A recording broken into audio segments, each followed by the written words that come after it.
Pronto. Cheguei aqui.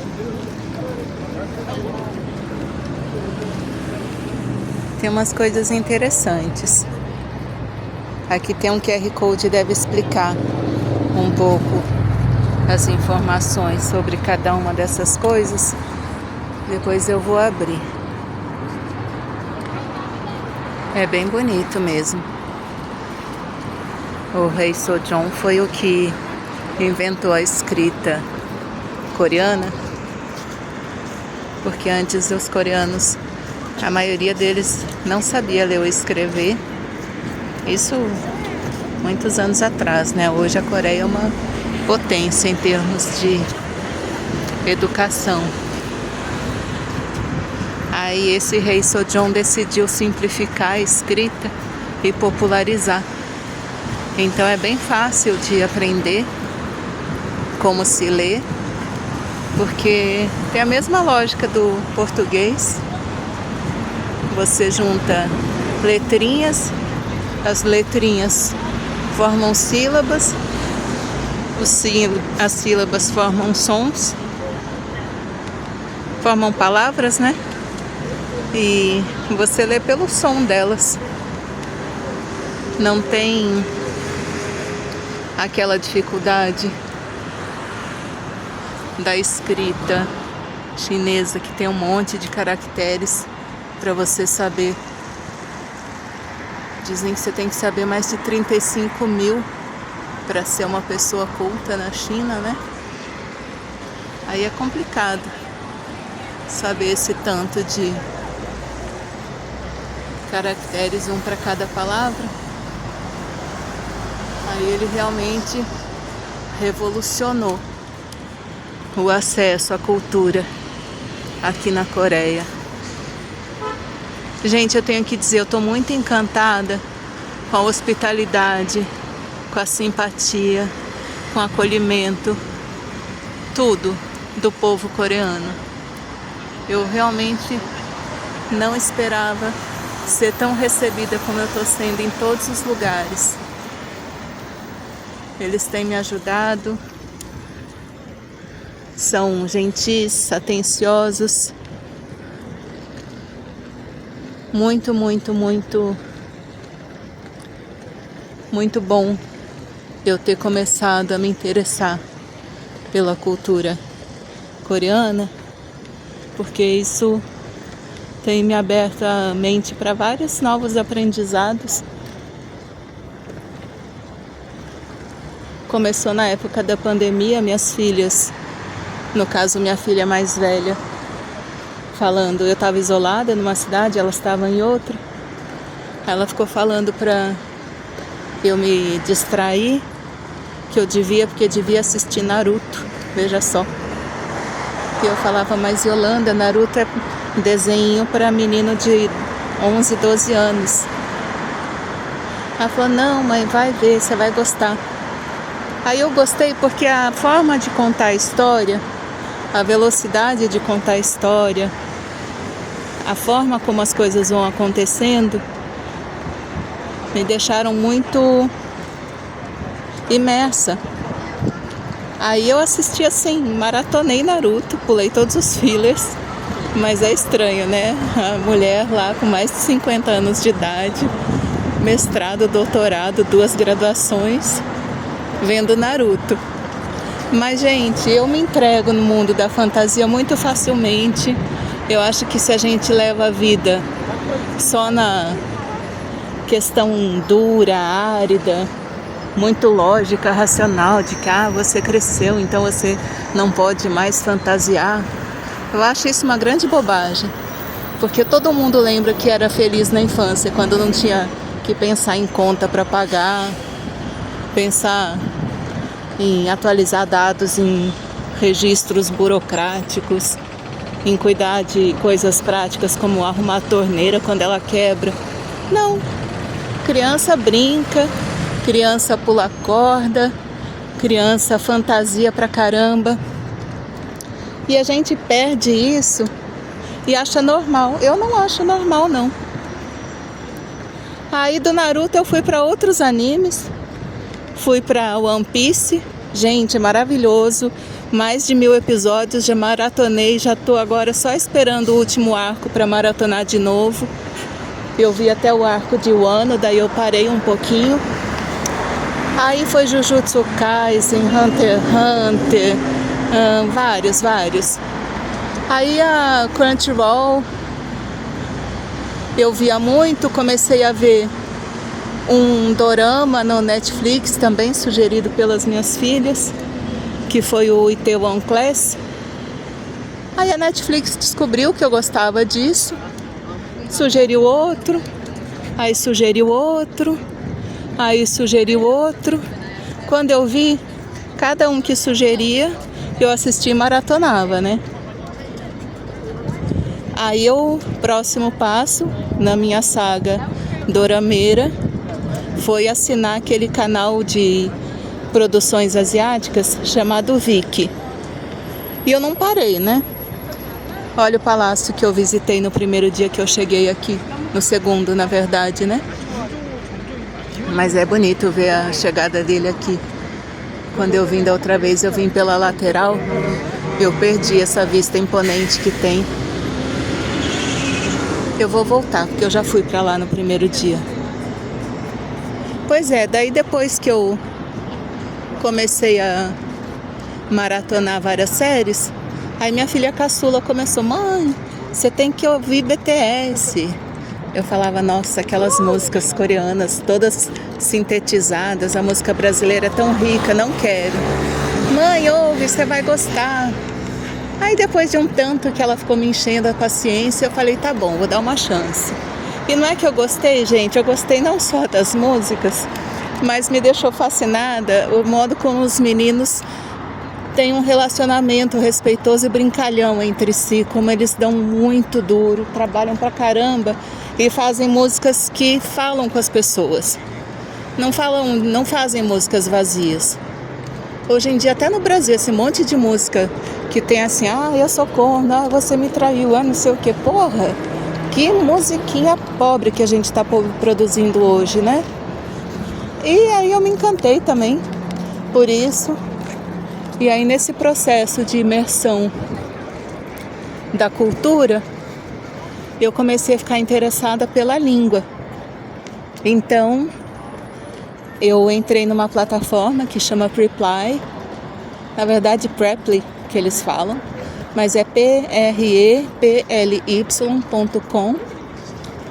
E aí nessa plataforma, o que acontece? A gente pode, é tipo um Airbnb, um Uber, que a gente tem de um lado as pessoas que querem aprender línguas e de outras pessoas que querem ensinar línguas. Aí você escolhe qual língua quer, se você quer a pessoa nativa ou não. Você vai dizendo seus interesses, se é para viagem, para negócios, para ampliar sua cultura. E a plataforma te dá várias opções. Aí cada professor estabelece seu preço. Você tem um videozinho de apresentação de cada um deles, videozinho curto de 1 minuto. Aí você agenda uma aula experimental. A primeira aula experimental não é paga. Aí quando você decidir qual professor você quer fazer o curso, você agenda tudo online. Aí eu tenho feito aula de coreano 1 vez por semana. Meu professor é maravilhoso, muito simpático, atencioso, gentil, bem-humorado. Assim, nota 1000 para ele. Chani. O apelido dele é Chani. O nome completo acho que é Chanmin. Acho que ninguém fica falando Chanmin e daí todo mundo simplifica e fala Chani. E aí eu fiz durante vários meses, comecei em agosto, aí vim pra cá, aí tô sem fazer aula com ele faz já 2 semanas, por conta dessa viagem, mas aí eu retomo. Minha ideia é continuar estudando até eu chegar num nível assim, C1, assim, uma conversação boa, não exatamente fluente, porque aí você teria que ter um vocabulário que eu acho que só a imersão completa no país te permite, Mas eu não tenho pressa, eu tô assim, de mente aberta. A minha ideia de aprender o coreano foi não só por conta da curiosidade que eu tenho em relação à língua em si, mas também como um exercício de uma ginástica para o cérebro da gente, né? É uma letra, uma língua totalmente diferente, uma escrita diferente, a estrutura da frase muito diferente da que a gente utiliza. Então isso obriga você a exercitar várias áreas do seu cérebro. É muito diferente, por exemplo, de aprender inglês, que você vê lá o que está escrito e já consegue imediatamente interpretar aquelas letras. No Hangul não, você precisa ler essas letrinhas aqui, conforme vocês estão vendo,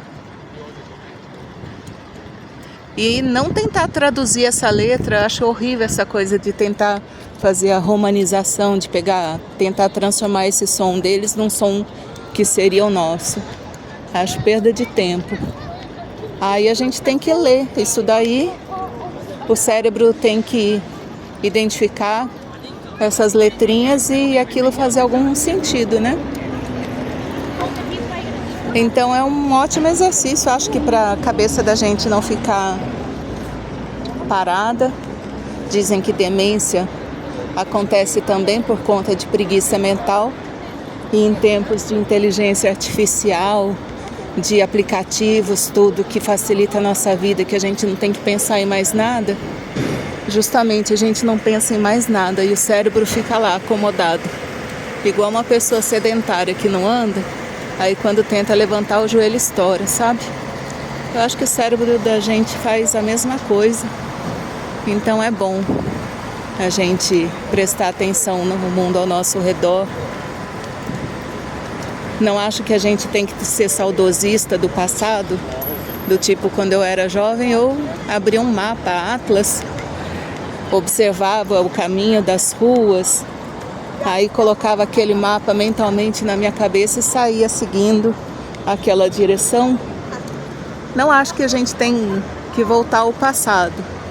A gente tem que usar o que tem de melhor da modernidade para facilitar a nossa vida. Mas eu acho que às vezes a gente está emburrecendo por conta, eu digo coletivamente, né? Por conta dessas facilidades em excesso.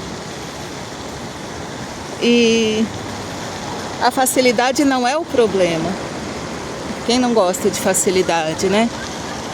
O problema é que você não ocupa a mente com outras coisas saudáveis.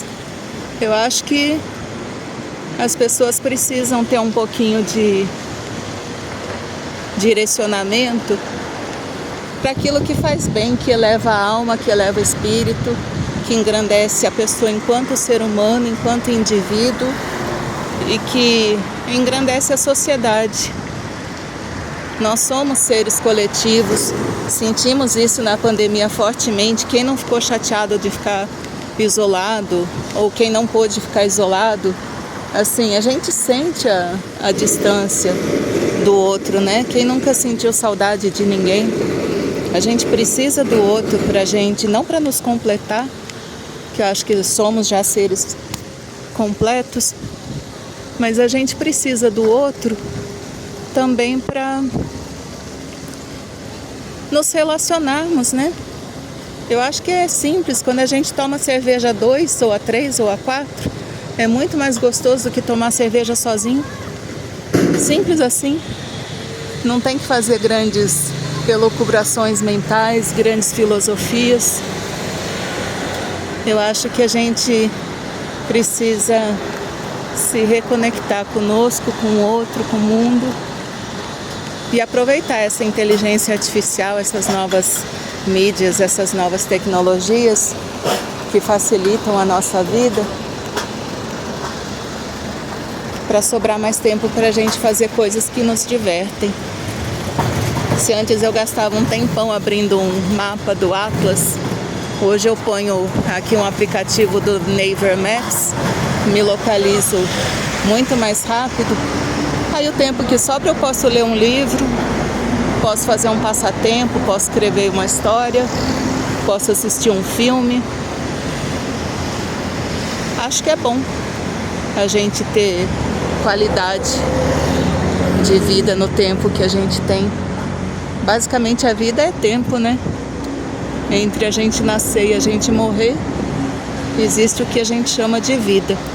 E se a gente gasta esse momento com coisas chatas, a vida vai ficando chata. E assim, todo mundo tem que trabalhar, todo mundo tem que pagar as contas, todo mundo tem que ralar para conseguir as coisas, mas nem por isso a gente tem que fazer disso tudo da nossa vida. A vida, ela exige um pouco mais de coisas lúdicas, coisas bonitas, de música, de arte, de alegria, de cinema, de teatro. Coisas assim que nos lembram que somos humanos.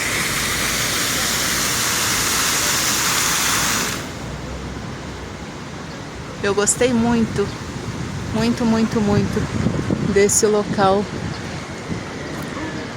Gente, eu tô falando aqui demais. Às vezes eu tenho esses descarregos mentais, mas eu vou agora procurar um lugar para eu almoçar. Tô vendo uma construção bem bonita ali também. É legal, né, que a gente junta o moderno com o tradicional aqui, tudo numa coisa só.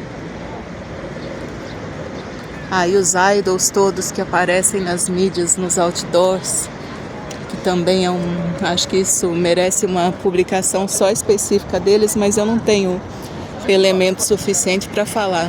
Eu diria que eu sou fã do BTS, ponto. Porque já contei na história aqui. Mas eu gosto dessa mistura. É isso, people. Eu vou encerrar aqui. Vou entrar nessas ruazinhas que eu não conheço. Vou ver se eu acho um lugarzinho bacana para comer. E aí eu vou deixar minha malinha de coruja, que eu achei muito linda e fofa, que eu comprei na transferência do metrô, quando eu tava a caminho daqui, porque eu comprei umas bugigangas na Daiso. E aí eu tinha que carregar isso tudo, comprei essa mala de rodinha. Aí eu vou almoçar, deixo essa mala no hotel, e aí eu vou ver o que eu vou fazer depois. Olha que bonitinho o coelhinho. E com esse coelhinho eu me despeço.